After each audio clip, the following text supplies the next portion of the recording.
Hallo und willkommen bei unserem Deutschkurs für Anfänger.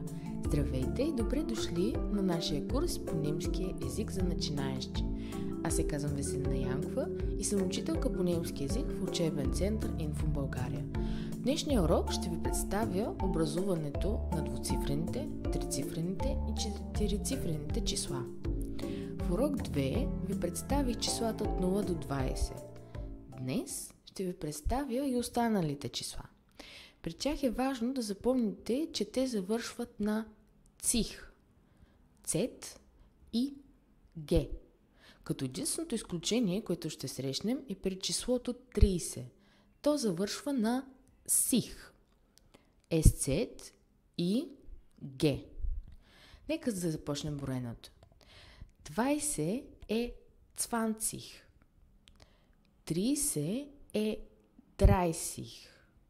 40 е 40. 50 е 50.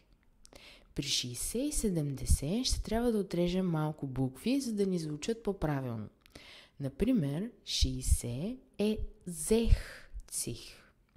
Махаме тук само S при 6. При 70 махаме EN и става 70. При 80 и 90 остава образуването по същия модел. 80 е 80, 90 е 90. А сега ще ви покажа как да кажете числото 25. Започваме малко наобратно. Първо трябва да кажете единицата. В нашия случай това е 5. 5.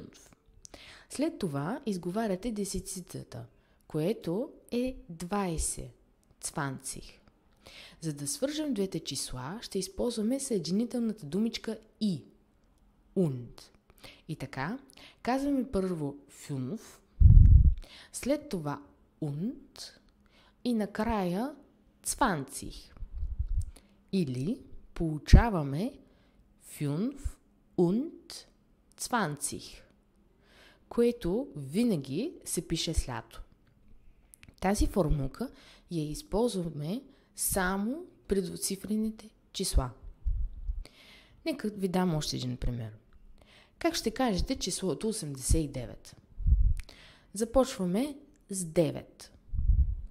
След това добавяме и накрая казваме 80.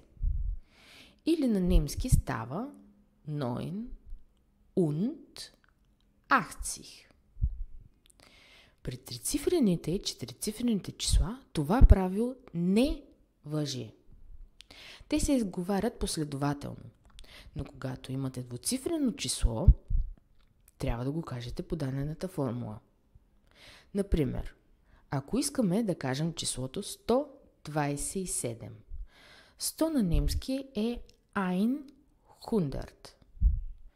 И така, за да кажем това число, ще кажем 100, 100, след това 7, 7 и und и накрая 20, 20. Или получаваме 107 und 20.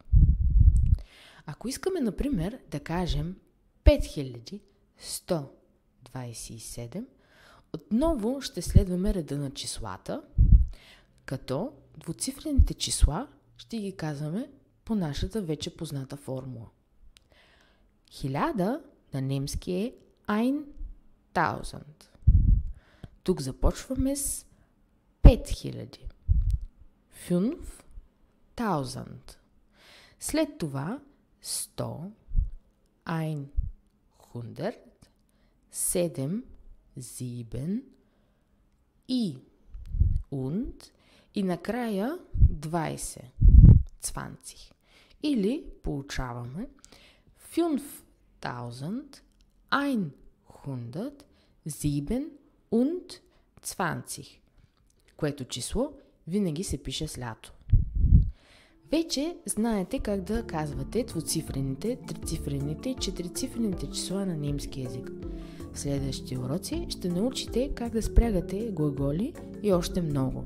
Благодарим, че избрахте нас.